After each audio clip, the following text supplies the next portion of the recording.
Exactly. Hey Chuck, when you were talking about clowning and the whole thing, really describing the mind state of a young African American male in the community, do you really blame him for his mind state, or how are you looking at that?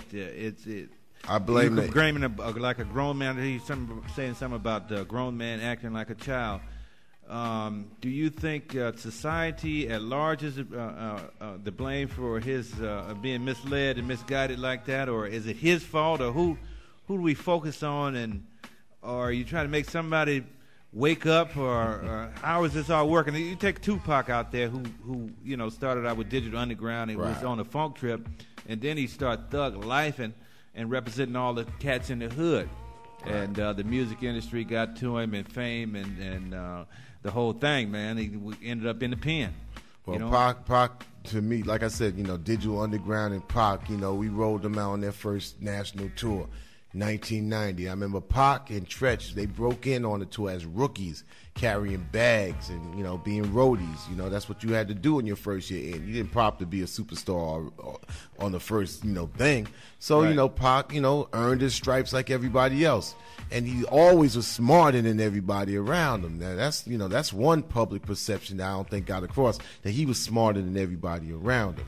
But like, people's parents also tell you, they don't tell you corny things just to be corny. They say, hey, watch the crowd you running with. Right. That ain't something that just popped up out of, just because I pop out of the clear blue sky. No, watch the crowd you running with.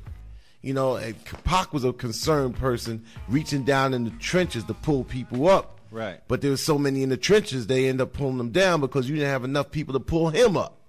So in that particular scenario, how do I look upon it? I looked at America favored the thug side of Pac instead of the militant side of Pac that he first came out with. And then even when Pac was in Poetic Justice, people was quick to say, oh man, it was like the movie was corny and he was in a corny role, when he had a job and he was trying to stay right, and they gave him more props to being the Psycho Kid and Juice.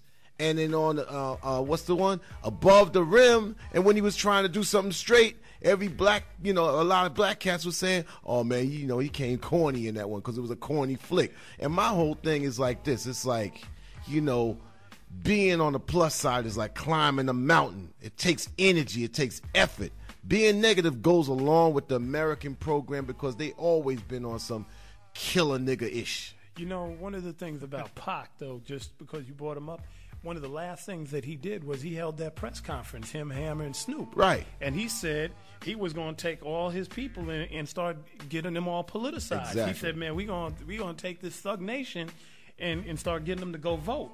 Right. And then, 2 months later, he was out of here. Right. Well, one thing, Pac didn't kill himself. Yeah. So it wasn't suicide. And so, it was, when people talk about, well, he was this, he was that, he didn't kill himself. And plus, he got killed. They got some article in Smoking Gun about the FBI surveillance that has now been released on him. Right. That they was following him and Easy. So he was on some next. I think they were scared of. They were scared of Pac. Yeah, of course, because Pac had, like I said, he brought more sense to the game of anybody in his age category. Right. He came from a background that actually wasn't. It wasn't just militant, just an action, but it was. It was a lot of heady stuff. But he kind of felt. And then this is a trap that a lot of young people fall in. It's like, well, the only way I could communicate with a lot of heads is I got to act and be like them. But see, that's a trap that sometimes if you try to act and be like them so much, instead of you pulling cats up, the whole scene could be pulling you down and in without nobody pulling you up.